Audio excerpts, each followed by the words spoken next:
Professora Paula, a senhora falou muito aqui sobre a missa tridentina. A senhora pode falar para a gente como é a missa tridentina, um rito, de onde vem? Porque eu mesmo confesso que eu ouvi falar no início do ano, mas já até fui padrinho de casamento em um ritual tridentino, né, de uma afilhada nossa, que eu aproveito aqui também para mandar um abraço para o Paulo, para a Nicole.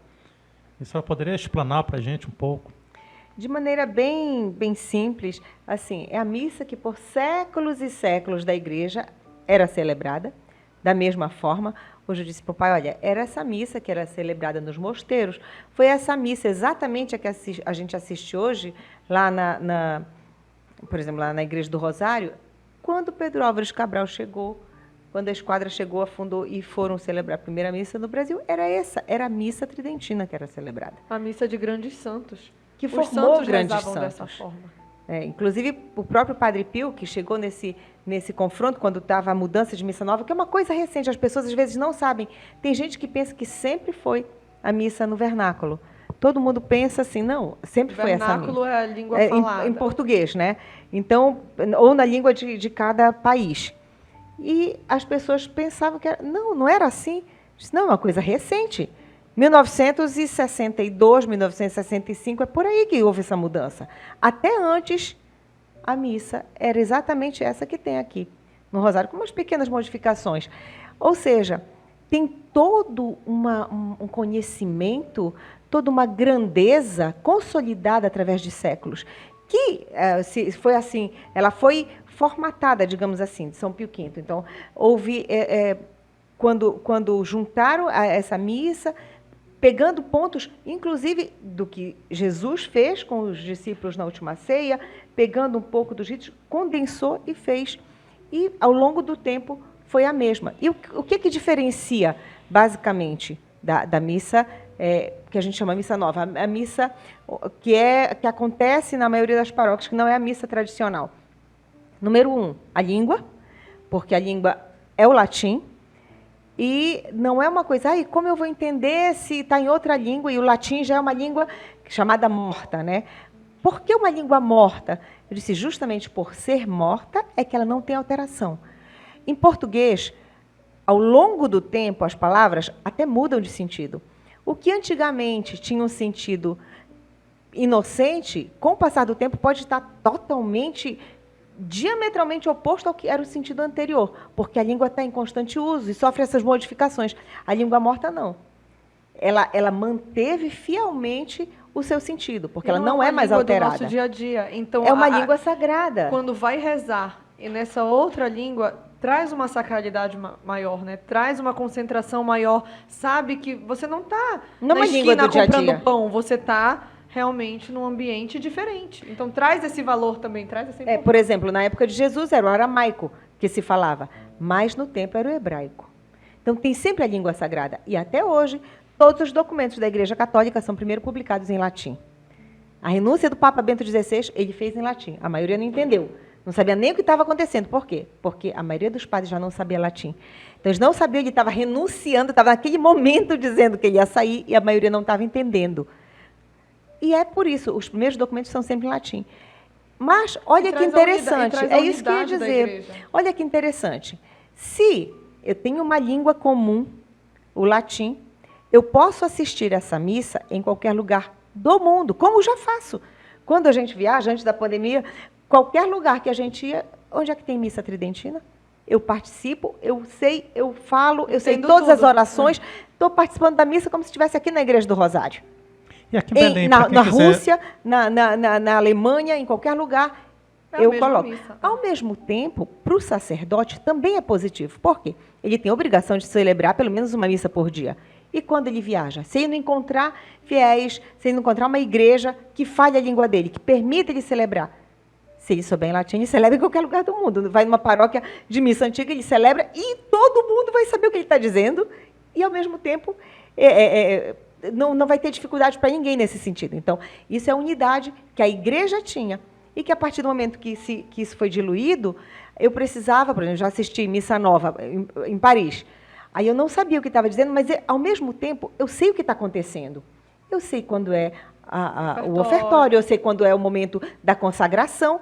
independente de eu estar entendendo o que o padre está dizendo, mas eu estou entendendo que aquilo é sagrado. Né? É isso que eu falo para os fiéis que dizem, eu não vou entender nada. Não precisa.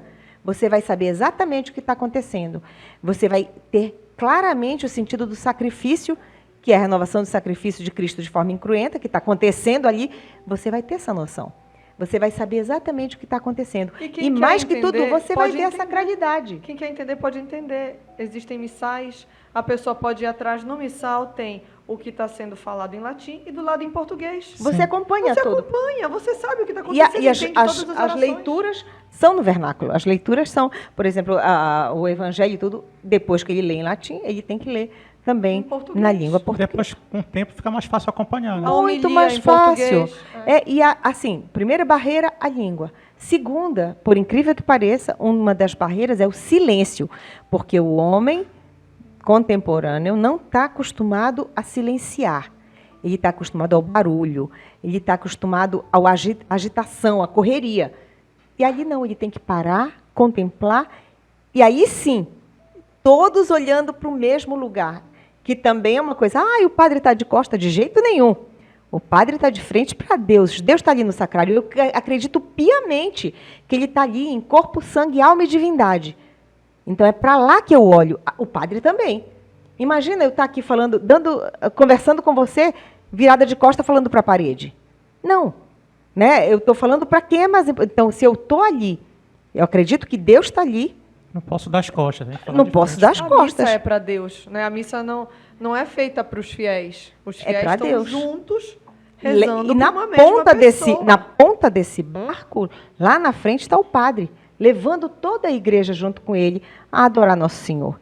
Né? Então, é todo um momento, e o próprio canto gregoriano é altamente piedoso, eleva a alma. É realmente, eu digo para as pessoas, é meu pedacinho do céu. É uma antecipação do paraíso que você contempla aqui. E as crianças começam e vivenciam e aprendem muito com isso. Porque percebem, várias pessoas dizem, não sei, eu senti alguma coisa, mas tem alguma coisa diferente. É a sacralidade, é o respeito. A gente comunga de joelho. Gente, para qualquer pessoa que vá, por exemplo, visitar o Santo Padre, vou a Roma, tem entrevista com o Santo Padre, me ajoelho, tomo benção, não é? É uma autoridade. Imagina, eu estou na frente de alguém que é infinitamente maior que um Papa. Eu estou na frente de Deus. Como eu vou ousar tocar, como eu vou ousar ficar? Então, isso também é importante, eu reconhecer que aquele padre, sim, ele foi consagrado para isso. Ele pode tocar, eu não posso. Quando Nosso Senhor ressuscitou, chegou Maria Madalena, ele disse, não me toques. Eu não fui ao Pai. Não fui ao Pai. Só que quando ele apareceu para os discípulos, ele disse, Tomé, toca aqui. E deixou Tomé tocar. Por quê? Porque eram os 11. Os padres podem. Nós não podemos. Então, assim, pequenas coisas, e as pessoas, e aí, o que eu vou ficar? Eu não sei o que fazer. Pega o terço e reza. Eu posso rezar o terço? Gente, é o Calvário que eu estou subindo. Que melhor maneira de estar do que com Nossa Senhora na mão, segurando na mão dela, colocando em cada conta a minha vida, meus sofrimentos, minhas alegrias, para contemplar esse momento tão sublime que está acontecendo, esse milagre verdadeiro que está ali. Né? Então, e as crianças percebem tudo isso. Nós tivemos primeira comunhão há 2 semanas atrás, que as crianças da catequese da missa tridentina. E é a coisa mais linda, porque em vez de um monte de fotógrafo, aquela coisa, aquele ambiente, aquele buzunzu, não. Que hoje em dia é algo muito mais social. Social. E estão esquecendo disso. As pessoas estão indo para socializar na igreja. Né? A mesma coisa o matrimônio. É triste a gente ver que a pessoa se preocupa com o vestido, com que música eu vou entrar, com que música eu vou fazer isso. Os sacramentos em geral, batizado. Viraram eventos. Esperam para batizar grande, para fazer uma festa enorme. Vou esperar a madrinha que mora do outro lado. É o sacramento, só batiza e pronto. E a gente precisa, no caso do batismo, a minha obrigação é dar o mais cedo possível para aquela criança a possibilidade do céu. É quando se abrem as portas do céu, quando eu marco, aquela marca indelével de católico, aquela criança, mesmo os alunos dizem, tia, mas desaparece quando vai para o inferno. Eu disse, não. A pessoa que vai para o inferno, que foi batizada, ela chega com a marca, mas ela foi para lá porque ela quis, não é Deus que manda. A pessoa que se joga no inferno. Mas a marca é indelével, por isso eu não me desbatizo. Não tem como... Ou rebatizar. Não tem isso. você foi colocar, e aquilo é indelével, não acaba. Professora, e as pessoas que estão assistindo a gente agora e têm interesse em assistir uma missa tridentina, onde elas podem Bem ir? lembrado, Giovanni. Nós temos a capelania, graças a Deus, eu digo assim, Nossa Senhora de Nazaré, que intercedeu por isso. A gente sabe que no mundo inteiro é muito difícil conseguir, porque são padres que necessitam de um grande preparo, e são poucos ainda os seminaristas, apesar, os seminários estão lotados de padres, porque a juventude está cada vez mais se aproximando da missa tradicional. Mas, aqui em Belém, nós somos privilegiados, sim.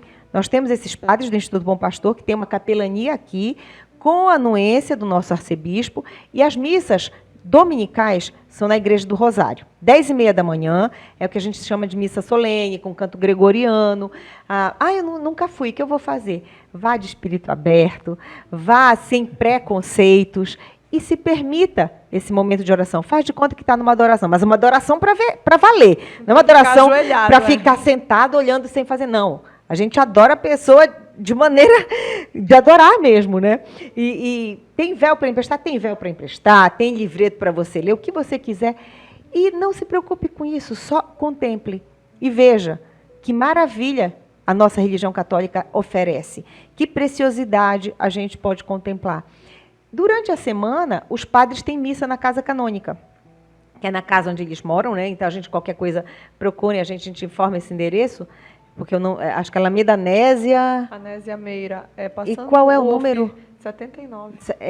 Numa Alameda, passando o hospital, o Ofir Loyola.